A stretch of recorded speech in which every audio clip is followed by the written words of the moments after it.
के पूरे शहर को जिसका इंतज़ार था।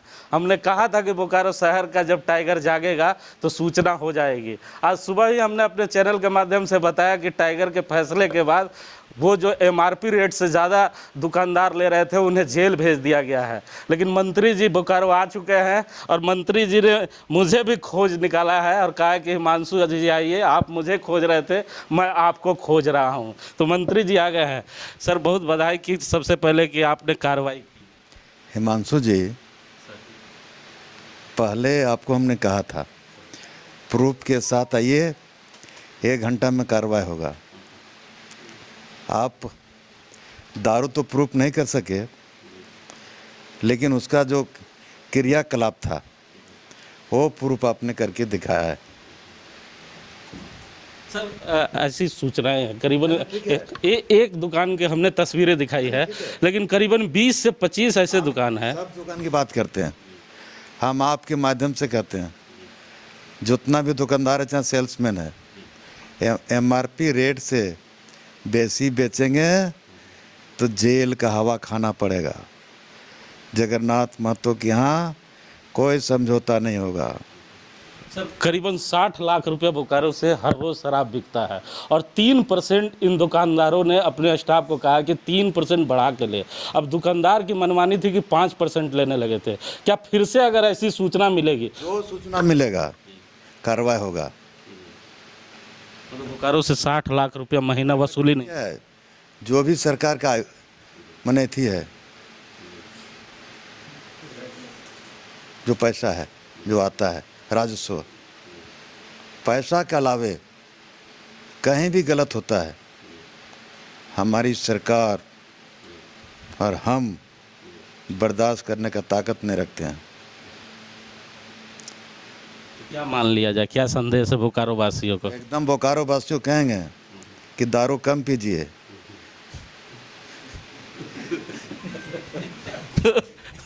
तो सुना आपने,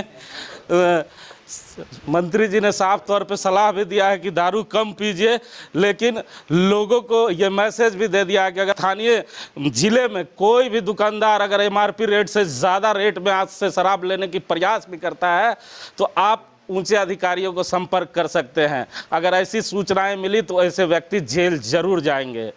कैमरामैन देवधर के साथ जीपी मानसूर। के पूरे शहर को जिसका इंतज़ार था। हमने कहा था कि बोकारो शहर का जब टाइगर जागेगा तो सूचना हो जाएगी। आज सुबह ही हमने अपने चैनल के माध्यम से बताया कि टाइगर के फैसले के बाद वो जो एमआरपी रेट से ज़्यादा दुकानदार ले रहे थे उन्हें जेल भेज दिया गया है। लेकिन मंत्री जी बोकारो आ चुके हैं और मंत्री जी ने मुझे भी खोज निकाला है और कहा कि हिमांशु जी आइए, आप मुझे खोज रहे थे, मैं आपको खोज रहा हूं। तो मंत्री जी आ गए हैं। सर बहुत बधाई कि सबसे पहले कि आपने कार्रवाई की। हिमांशु जी, पहले आपको हमने कहा था प्रूफ के साथ आइए, 1 घंटा में कार्रवाई होगा। आप दारू तो प्रूफ नहीं कर सके, लेकिन उसका जो क्रियाकलाप था वो प्रूफ आपने करके दिखाया है। सर ऐसी सूचनाएं हैं करीबन एक दुकान के हमने तस्वीरें दिखाई है, लेकिन करीबन 20 से 25 ऐसे दुकान है। सब दुकान की बात करते हैं, हम आपके माध्यम से कहते हैं जितना भी दुकानदार है चाहे सेल्समैन है, एमआरपी रेट से बेसी बेचेंगे तो जेल का हवा खाना पड़ेगा। जगन्नाथ महतो के यहाँ कोई समझौता नहीं होगा। सर करीबन 60 लाख रुपए बोकारो से हर रोज़ शराब बिकता है और 3% इन दुकानदारों ने अपने स्टाफ को कहा कि 3% बढ़ा के ले। अब दुकानदार की मनमानी थी कि 5% लेने लगे थे। क्या फिर से अगर ऐसी सूचना मिलेगी? जो सूचना मिलेगा कार्रवाई होगा। तो बोकारो से 60 लाख रुपया महीना वसूली नहीं है, जो भी सरकार का मनेथी है,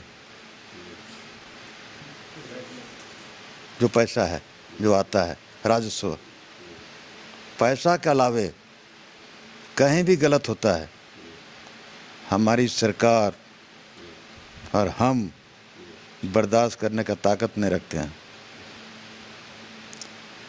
क्या मान लिया जाए, क्या संदेश है बोकारो वासियों को? एकदम बोकारो वासियों कहेंगे कि दारू कम पीजिए।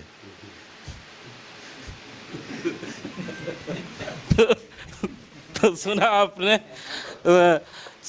मंत्री जी ने साफ तौर पे सलाह भी दिया है कि दारू कम पीजिए, लेकिन लोगों को ये मैसेज भी दे दिया है कि अगर स्थानीय जिले में कोई भी दुकानदार अगर एमआरपी रेट से ज़्यादा रेट में आज से शराब लेने की प्रयास भी करता है तो आप ऊंचे अधिकारियों को संपर्क कर सकते हैं। अगर ऐसी सूचनाएं मिली तो ऐसे व्यक्ति जेल जरूर जाएंगे। कैमरामैन देवधर के साथ जीपी मंसूर।